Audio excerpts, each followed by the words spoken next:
Oke Bray, kembali lagi di Ratu Orang Nyetir. Kali ini kita sedang menggunakan unit Nissan X-Trail T32 2500 cc. Wah, langsung nyebrang. Ini teknik nyebrang itu kita harus bisa kontak mata dengan baik. Maksudnya kontak mata, kita pastikan kita lihat mereka ini melambat atau tidak. Kalau kita lihat mereka tidak melambat ya jangan terobos, daripada nanti kita dicium. Nah, ini nggak kelihatan banget. Saya maju dikit-dikit. Oke, bel. Batas kiri aman, kiri kanan aman, tempel gasnya. Nah, sekarang pandangan Mas Bray udah jelas banget.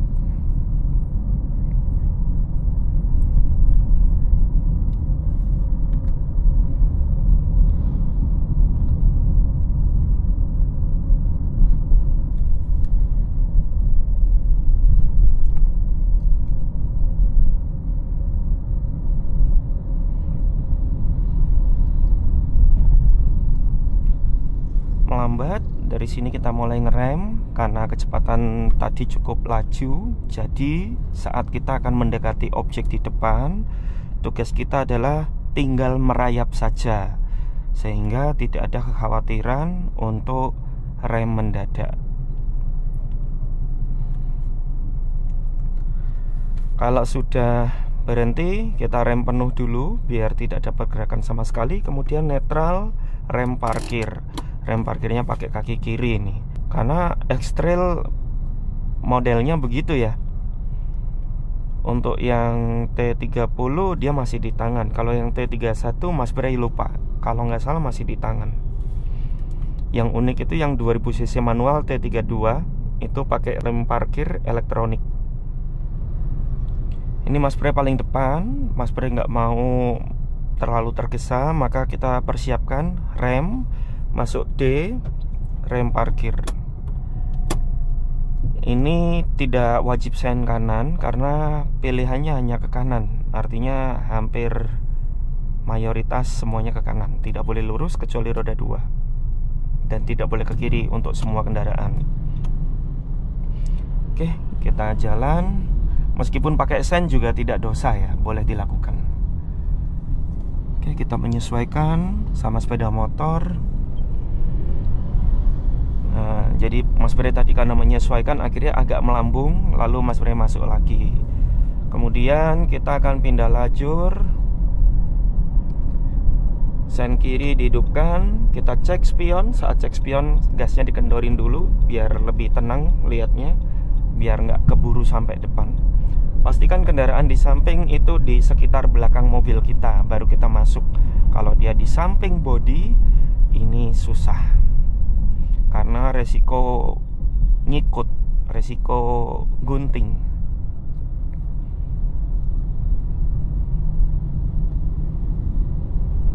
Oke, depan sudah laju, kita mulai nambah kecepatan lagi.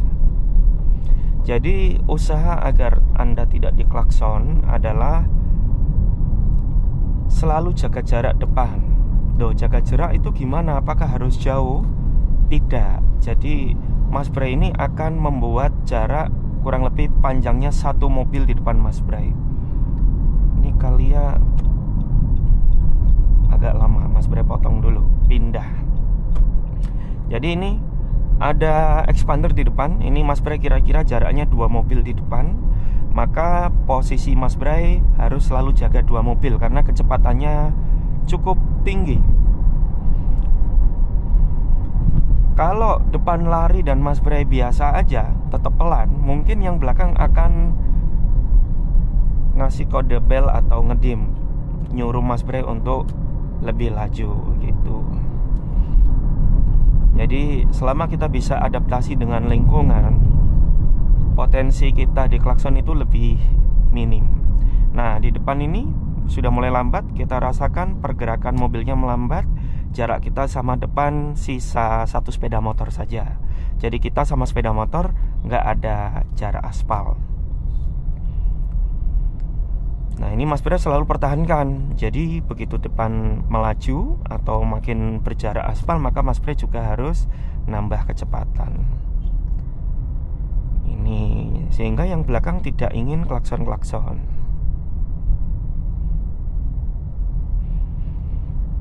Lalu agar Anda responsif gas dan rem, pastikan kita di kaki itu membuat huruf V ya. Antara rem sama gas buatlah huruf V. Pastikan remnya enak, nanti untuk cara neken gas sisa dari cara neken rem. Karena kalau pindah-pindah semuanya, nanti Anda tidak bisa membedakan mana yang gas, mana yang rem. Karena kakinya sama-sama berdiri. Kalau ini kan gasnya pasti tidur, remnya pasti berdiri, tumitnya diam di tempat. Untuk kaki kiri selonjorin aja biar nggak pegel nekuk.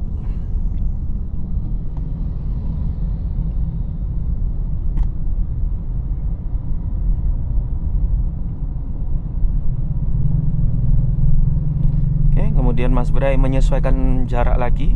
Jadi kalau Anda perhatikan, Mas Bray seolah-olah ngikuti kecepatan depan. Ya tentu saja. Kalau Mas Bray gasnya kendor dikit aja, udah ketinggalan jauh nih. Jarak aspalnya makin panjang. Ini kalau di belakang padat pasti Mas Bray dibel karena kelamaan. Nah akhirnya ada orang yang pengen motong gara-gara Mas Bray punya jarak yang cukup panjang. Tapi gak apa-apa, kalau udah dipotong suruh lewat aja daripada kita pelan. Tapi kalau disalip susah, nyebelin itu. Jadi kalau Anda ingin pelan, ya konsisten aja. Nggak masalah. Yang penting kalau disalip jangan emosi ya.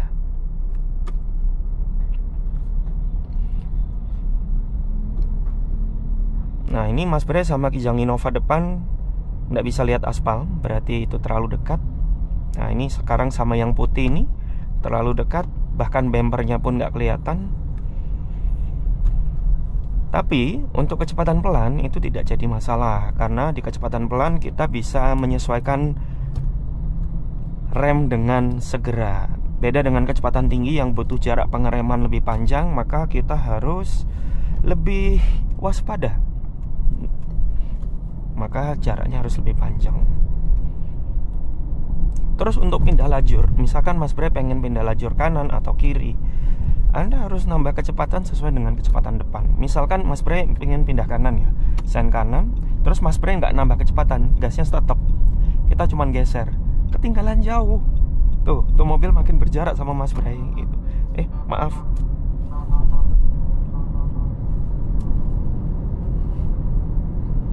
Nah ini Mas Bray coba ambil jarak kurang lebih satu panjang mobil. Ada yang mau belok kanan, Mas Bray pengen lurus. Kita sen kiri, kita perhatikan spion sambil melambat karena depan juga pelan. Nah maksudnya depan yang ini ya, yang putih yang mau kita tuju.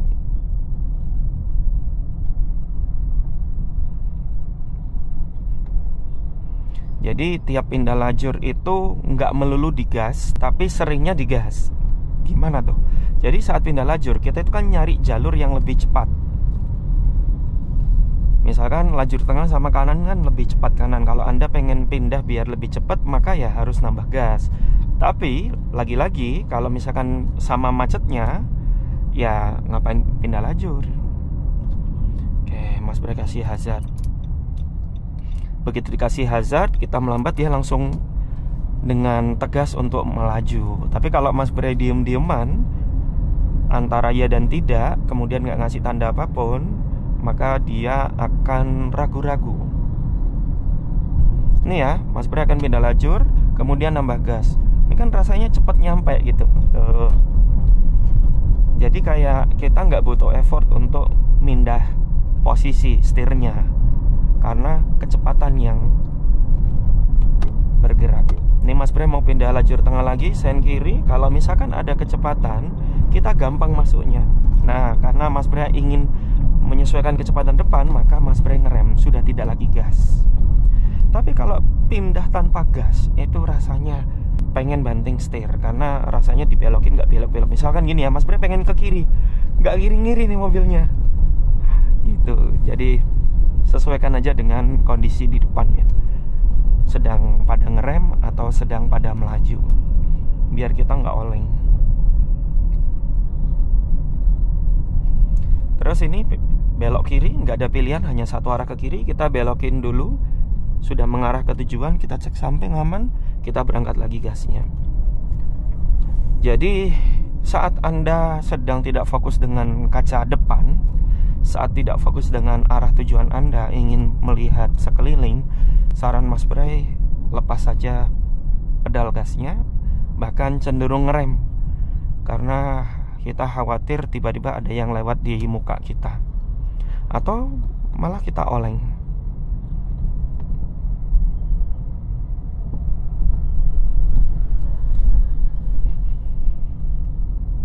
Saat mengemudi, diusahakan kita tidak pernah melihat bentuk setir, tapi kita harus hafal posisi setir lurus. Gimana caranya? Setir lurus kan pasti bentuknya begini ya. Kalau yang 3 palang pasti T. Kalau yang 4 palang juga pasti Anda ketemu siku yang di jempolnya Mas Bray ini.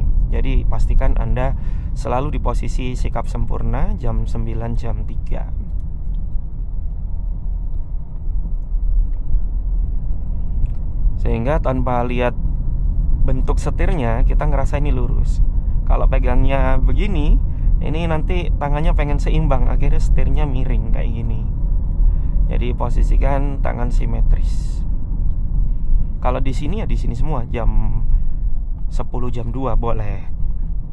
Cuman kan kita nggak bisa merasakan mana nih siku setirnya, terutama pemula ya. Kalau yang sudah mahir rasanya sudah nggak perlu dengan teknik ini. Ini Mas Bray akan jaga jarak selalu dengan depan, biar Mas Bray nggak terlihat lemah di jalan. Sen kanan, kita cek spion, mobil kuning sudah lewat, kita geser. Jadi kalau mau geser, pastikan yang kita duluin itu nampak di spion. Kalau nggak nampak, ya berarti kita gunting.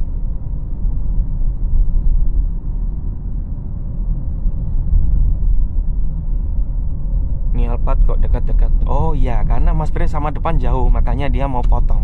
Itu ya resiko kalau kita berjarak sama depan. Pasti mereka pada pengen masuk. Maklum, persaingan hidup di kota. Kita mau nyebrang, kita sen kiri, sana sudah mengarah. Kita cek samping, ada Ioniq melaju. Kita mulai masuk, ini nggak lihat spion ya, lihat samping sana. Jadi lihat 2, samping sana sama depan. Oke, sudah aman, kita gas. Karena kalau kita ngegas terus sambil lihat samping, itu bisa nabrak depan gara-gara kita nggak fokus sama depan. Gitu, Bray.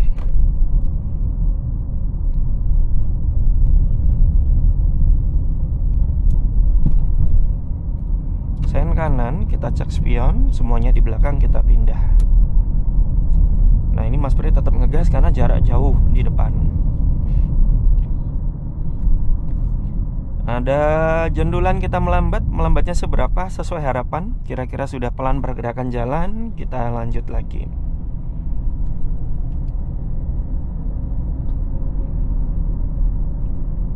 Tikungan, rasakan arah lingkar setir menuju ke jalan yang kita tuju.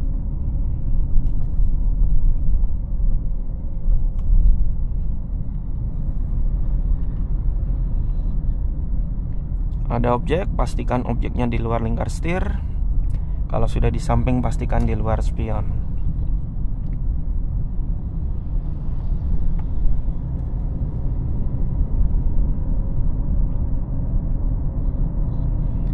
Tikungan, kita nggak bisa lihat jalan, maka kita melambat biar bisa menemukan jalan yang kita tuju. Nah, sudah menemukan.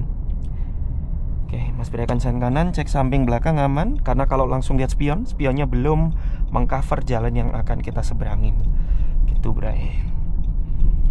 Oke, pastikan lingkar setir menuju ke jalan yang kita tuju. Aman, cek samping aman. Itu juga nggak bisa lihat dari spion. Kalau sudah posisi sekarang, bisa lihat spion. Jadi tidak semua mobil yang di belakang, kendaraan yang di belakang itu dilihat dari spion ya. Terutama saat posisi nyebrang, karena posisi kita tidak simetris, tidak sejajar dengan jalan. Oke, Bray, jadi kurang lebih begitu saja, Bray. Semoga video ini bermanfaat bagi Anda semua. Terima kasih sudah menonton dan sampai jumpa di video berikutnya. Goodbye.